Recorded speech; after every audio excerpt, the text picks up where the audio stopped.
네, 강프로입니다. 자, 일진전기 봅니다. 자, 일진전기를 포함해서 지금 전기 관련주들 있죠. 뭐 변압기나 뭐 전선이나 뭐 이런 쪽으로 전기 계통의 관련주들이 최근에 굉장히 좋은 움직임을 보이고 있는데 이건 반도체하고 영향이 있다고 보시면 됩니다. 자, 이게 무슨 얘기냐면 반도체가 강세를 보이는 과정에서 관련주들의 움직임이 있고 관련주들의 움직임이 전기까지 퍼지고 있다. 이게 왜 이런 구조가 만들어지냐면요. 지금 반도체가 강한 이유는 HBM 때문에 그렇죠.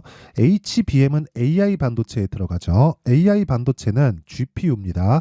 GPU는 서버에 들어갑니다. 뭐 흔히 얘기하는 그 데이터 센터라고 부르죠. 근데 이 데이터 센터가 전기를 엄청나게 잡아먹고요. 실제 미국은 지금 전기 부족 사태에 시달리고 있고 변압기를 거의 뭐 흡수하다시피 끌어당기고 있습니다. 그래서 국내에 변압기 관련주들이 예를 들어서 뭐 일진 전기도 있고요. 그리고 뭐 HD 현대 일렉트릭 이쪽도 있고요. 그리고 뭐 가온 전선 뭐 이런 식으로 뭐 관련주들이 더 많은데 효성중공업 그쵸? 뭐 이런 식으로 계속해서 관련주들의 움직임이 좋게 풀려 나가고 있습니다. 근데 이렇게만 보면 굉장히 높은 위치 아닌가 이렇게 보실 거예요. 근데 주식은 원래 앞으로 좋아지는 내용들을 무조건 가격이 먼저 반영을 합니다. 예를 들어서 어떤 특정한 이슈가 있는데 그 이슈에 따라서 주가가 앞으로 많이 올라가겠네?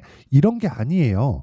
이미 주가는 많이 올라와 있어요. 이게 무슨 얘기냐면 시기를 조금 줄여서 보잖아요. 그럼 어떻게 되냐면 요즘에만 강한 것처럼 보이죠? 그쵸? 근데 이걸 기간을 늘려서 보면 23년도 그쵸? AI 반도체가 강하게 진행된다는 그런 내용이 나오자마자부터 전기 쪽, 그쵸? 전기 관련주들은 지속적으로 강한 움직임을 보여왔습니다. 자, 그러면 어떤 특정 섹터가 형성이 되었을 때 지금은 퍼져나간다는 겁니다. 그래서 우리가 이 섹터를 기르는 눈을 길러야 돼요. 그리고 그 눈을 이해를 했을 때 다시 말씀드리지만 시장에서 수익을 낼 수 있다. 이걸 제가 명확하게 이야기를 드릴게요. 여기서 어떤 산업군에 대한 이해 그리고 주식의 적정 가치를 계산하는 방법이나 뭐 다른 변종의 방법이나 이런 부분 때문에 주식시장에서 수익이 나는 게 아닙니다. 또는 뭐 내가 뭐 어떻게 차트를 잘 보고 그 차트로 인해서 내가 판단을 하고 어떤 차트 패턴이 나왔을 때 추가적으로 올라갈 수 있고 예를 들어서 뭐 바닥을 짚고 뭐 쌍바닥을 만들고 나서 주가가 어떤 특정한 지점을 돌파했을 때 주가가 굉장히 강한 움직임을 보이더라.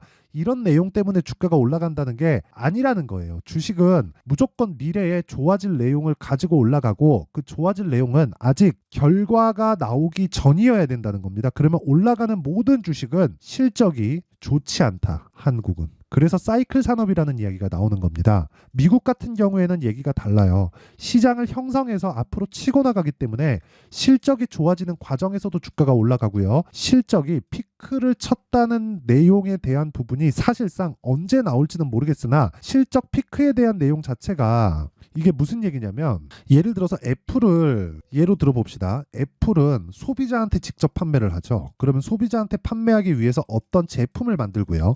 그 제품에는 부품이 들어갑니다. 그 부품을 담당하고 있는 게 한국의 기업들이 많다. 예를 들어서 그 중에 하나가 메모리 반도체가 될 수도 있고 그쵸? 여러 가지 뭐 부품들이 되는 거죠. 2차 전지 관련해서도 2차 전지 안에 들어가 있는 여러 가지 부품들 그렇죠. 그런 내용이 다 되는 거예요. 그러면 우리가 주식을 거래하면서 돈을 벌려면 실적이 좋은 놈을 찾아다니면 안 된다는 겁니다. 앞서서 말씀드렸던 이런 내용들이 먼저 반영하니까. 그렇죠. 이게 시세가 진행되는 원리예요. 그렇죠. 단지 미국과 한국에는 차이가 있을 뿐이다. 근데 매매를 잘한다면 미국보다 한국의 수익의 기회가 더 많다. 왜? 지속적으로 회전하고 단기 수익이 가능하니까. 미국은 추세를 쭉 유지해서 가다 보니까 정말 내가 여기서 못 잡으면 여기서 여기까지 온 기간 동안을 더 기다려야 되는 그런 상황이 벌어집니다. 하지만 한국은 올라갔다 떨어지죠. 그리고 떨어졌다 다시 올라가죠. 이런 부분들이 지속적으로 반복되기 때문에 변동성 장세라고 부릅니다. 그럼 이 변동성 장세에서 우리가 가장 중요하게 봐야 될 건 지금까지 말씀드린 건 시세의 원리고요. 가장 중요하게 봐야 될 건 타점이다. 얼마에 사서 얼마에 팔고 보유기간을 어떻게 가지고 가야 되는지 그 가격적인 부분이 중요하다. 결과적으로 보면 일진전기, 현대 일렉트릭, 가온전선, 효성중공업 이런 종목군들을 내가 언제 매매를 해야 되는지가 가장 핵심 사항이라는 겁니다. 그렇죠? 자, 근데 그 가격적인 부분에 대해서 이야기를 드리기 전에 제가 인증을 먼저 하고 갈게요. 요즘에 하도 입만 떠드는 분들이 많아가지고 인증을 안 할래야 안 할 수가 없습니다. 자, 제가 조회를 누르면서 보여드리고 있는데 실제 제 계좌 수익이고요. 기간은 1월 2일부터 3월 27일 오늘까지고요. 이 기간 동안의 내 계좌 수익입니다. 시장 수익률하고는 사실상 비교하기가 어렵죠. 100%가 넘었다는 건 2배가 넘었다는 거니까 어떤 종목 하나 잘 잡아서 수익을 내고 있다 이런 걸 이야기를 드리는 게 아니라 어떤 거예요? 수익을 계좌 수익이라는 겁니다. 즉 손실 부분이 다 포함되어 있다는 거예요. 그러면 이 내용을 토대로 제가 뭘 하고 있느냐? 구독자분들과 함께 무료로 10억 만들기 프로젝트를 진행하고 있습니다. 아마 들어오고 안 들어오고의 차이가 굉장히 크게 올해 수익률에서 차이가 날 겁니다. 본격적으로 한국 시장에서 시세가 시작되는, 즉 시장이 급등을 하면서 시세가 시작되는 건 전 개인적으로 4월을 지나서 빠르면 5월 그리고 늦더라도 한 6월 정도로 생각하고 있고요. 이런 구간에서 철저하게 종목군에 대한 이해가 필요하고 종목군을 이해하려면 시세에 대한 이해가 필요합니다. 시세에 대한 이야기를 드린 게 앞서서 이야기를 드린 내용이에요. 가격이 먼저 반영한다. 무엇보다 호재거리보다. 그러면 호재를 먼저 흔히 얘기하는 기업 내용이죠. 기업 내용을 먼저 공부를 해야 될까요? 아니요. 기업 내용 백날 공부해봤자 돈 안 돼요. 절대 돈 안 됩니다. 그래서 우리가 판단할 때는 시대의 흐름이 어떻게 되는가 그런 부분을 답을 보고 뒤에 내용을 이해하는 겁니다. 답이 이렇게 나왔다는 걸 보고 뒤에 내용을 이해하는 게 중요해요. 그렇죠? 그러면 지금까지는 이해하는 것에 대한 일부분에 대해서 이야기를 드린 거고 답을 볼 때 어떻게 해야 되는지 보여드릴게요. 자, 보세요. 일진전기입니다. 일진전기 보시면 어때요? 올라가는 구간에서 제가 계속 매도, 뭐 다시 매도, 매수해서 오늘도 급등 이런 식으로 매매가 이루어지죠. 모든 부분을 싸게 살라고 하지 않는다. 그랬을 때 이렇게 수익이 발생합니다.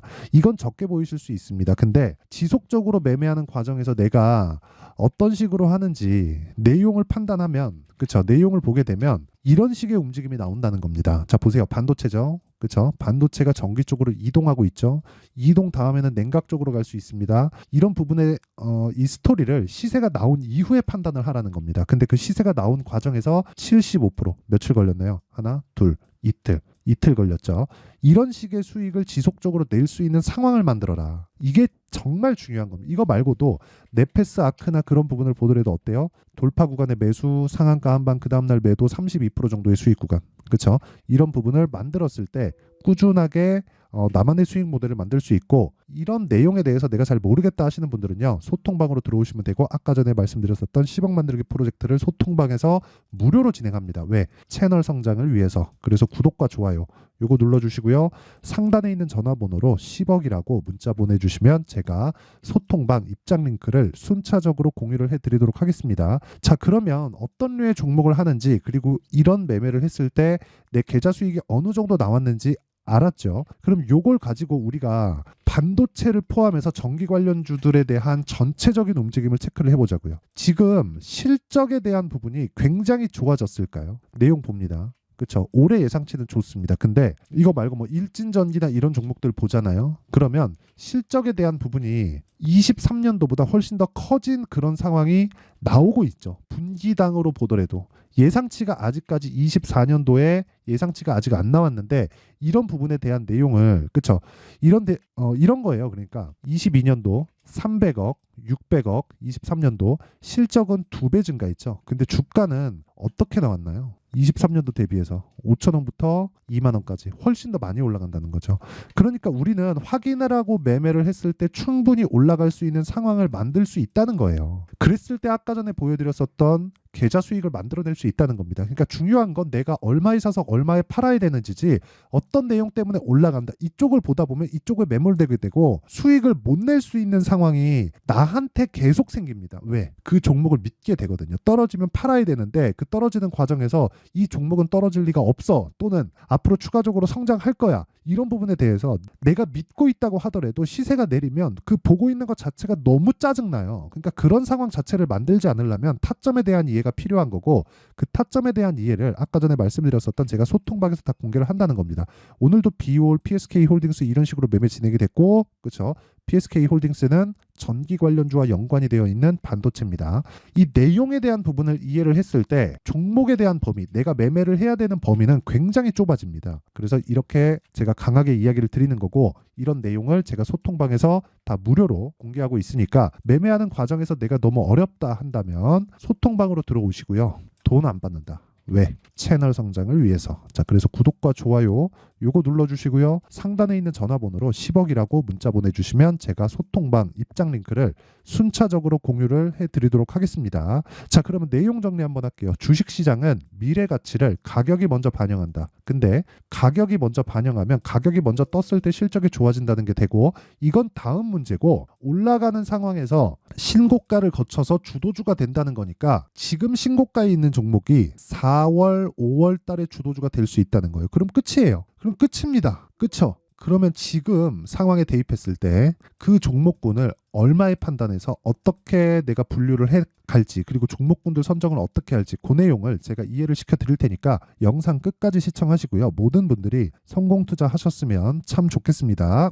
자, 24년도가 돼도 여전히 시장은 녹록지 못합니다. 이런 상황이 벌어지는 건 어쩔 수 없습니다. 이런 상황에서도 수익이 나는 종목들의 구조는 변하지 않습니다. 즉 대시세 종목에 대한 구조는 변하지 않는다는 거고, 실제 제가 소통방에서 지속적으로 이야기를 드리고 있는 내용도 대시세 종목이나 시장 주도주를 공략하는 건 철저하게 가격 분석을 하라고 이야기를 드리고, 가격 분석 이후에는 이슈에 대한 파악, 그리고 이슈를 파악하고 나서는 다시 내가 얼마에 매수할지 그 타점에 대한 부분을 지속적으로 언급을 하고 있습니다. 자, 근데 생각해 보세요. 1월 달에 시장이 굉장히 어려웠습니다. 어려운 상황에서의 어떤 종목들이 강했냐 보면 반도체와 그리고 바이오입니다. 자, 실제 여기 보면요. HLB에 제가 실제 매매한 내용을 띄워놓고 보여드리고 있는데, 1월 22일부터 매매를 시작해서 4일 동안 31%의 수익 마감이 됐고요. 그리고 여전히 신고가 종목입니다. 자, 그리고 그 다음 어보브 반도체, 이름을 보시다시피 반도체 종목이죠. 그리고 AI 반도체는 지속적으로 강세를 보이고 있습니다. 이 종목도 신고가를 먼저 달성한 이후에 제가 21%의 단기간에 21%의 큰 수익을 내고 마감이 됐습니다. 다시 재공략을 준비하고 있고, 이런 부분은 소통방에서 다 공유를 해드립니다. 자, 그리고 그 다음 코세스. 자, 코세스 같은 종목도 당연히 그쵸, 신고가 종목이고요. 그리고 반도체 종목입니다. 이 종목도 영업일 기준에서 이틀 동안 대략 한 15%의 수익 마감이 됐습니다. 내용을 한번 보시면 어떻습니까? HLB를 포함해서 뭐 30%, 20%, 뭐 15% 이런 식의 수익이 지속적으로 발생하고 있는데, 이 세 종목 모두 다 신고가 종목이고 1월 달에 시장이 약세를 보이고 있는 구간에서도 강했었던 그런 종목입니다. 특징점이 하나 있는데, 그 이슈에 앞서서 가격이 먼저 반영했다는 거죠. 자, 근데 그게 기업 밸류업 프로그램이라고 하죠. 그 종목들도 마찬가지입니다. 오늘은 그 부분에 대해서 이야기를 드릴 텐데, 그렇게 제가 가격을 먼저 보고 이슈에 대해서 파악하는 이유는 결과적으로는 큰 시세를 먹기 위한 사전 준비 작업입니다. 실제로 큰 시세를 먹기 위해서 사전 준비 작업을 했을 때 여기 레인보우 로보틱스 127%, 그리고 ISC 98%, 그리고 한미반도체 97%의 큰 수익을 내는 상황을 만들 수 있습니다. 어떤 식으로 소통방에서 진행됐는지, 그쵸? 그 상황을 제가 이야기를 드린 건데, 이런 상황도요, 당연히 신고가를 공략했을 때 가능한 겁니다. 자, 그러면 이번에도 마찬가지입니다. 그쵸? 정부 주도의 코리아 디스카운트 해소 방안이 2월 달에 발표를 하고요. 그리고 2월 달에 발표된 내용을 토대로 주가가 움직이는 게 아니라 이미 움직인 내용이 있죠. 실제 이 내용은 크게 중요한 게 아니라는 겁니다. 실제 움직인 내용을 보면, 자, 기아차입니다. 실제로 12월 달에 신고가를 만들어 놓고 정부에서 입김을 불어 넣으니까 순식간에 기아차를 포함해서 현대차 같은 거대 기업들의 주가가 2주도 채 되지 않아서 40% 정도의 큰 시세를 냅니다. 자, 그러면 우리는 어떤 종목을 봐야 될까요? 이슈를 파악해야 되는 것도 맞지만 철저하게 가격에 맞춰서 매매를 해야 되는 게 당연히 중요합니다. 정부가 주도하는 정책 방향이 있겠죠. 그 방향에 맞춰서 우리가 종목을 찾을 필요가 있다. 자, 그러면 답이 나왔습니다. 정부가 주도하는 방향에 맞춰서 제2의 기아차를 찾는 게 지금은 중요하다. 근데 정부 정책의 방향에 맞게 가자. 그랬을 때 앞서서 제가 보여드렸었던 내용인 여기 레인보우 로보틱스 127% 그리고 ISC 98% 그리고 한미반도체 97%와 같은 수익을 낼 수 있습니다. 물론 시간에 대한 부분은 최소 2주의 시간이 필요하고요. 그리고 최장 3개월 안에 끝내야 됩니다. 자, 기아차의 시세를 보셨던 것과 같이 2월 달에 정부 정책의 방향이 결정되고요. 바로 3월 달이면 시행입니다. 자, 그러면 우리는 거기에 맞춰서 당연히 종목을 찾아야 되고 제가 제2의 기아차를 찾아놨습니다. 제가 아까 전에 소통방에서 이야기를 드렸었던 내용 다 공개를 해드렸는데 그 내용처럼 종목만 받고 싶다 하시는 분들은요. 상단에 있는 제 전화번호로 대시세, 자, 대시세라고 문자를 보내주시면 정부 정책의 방향에 맞는 종목을 모든 분들에게 무료로 공개를 해드리도록 하겠습니다. 자, 제가 원하는 건 채널 성장이 목적입니다. 자, 그래서 구독과 좋아요 꼭 좀 부탁드리고요. 모든 분들이 정부 정책에 맞는 방향으로 매매를 이어가서 큰 수익 보셨으면 좋겠습니다.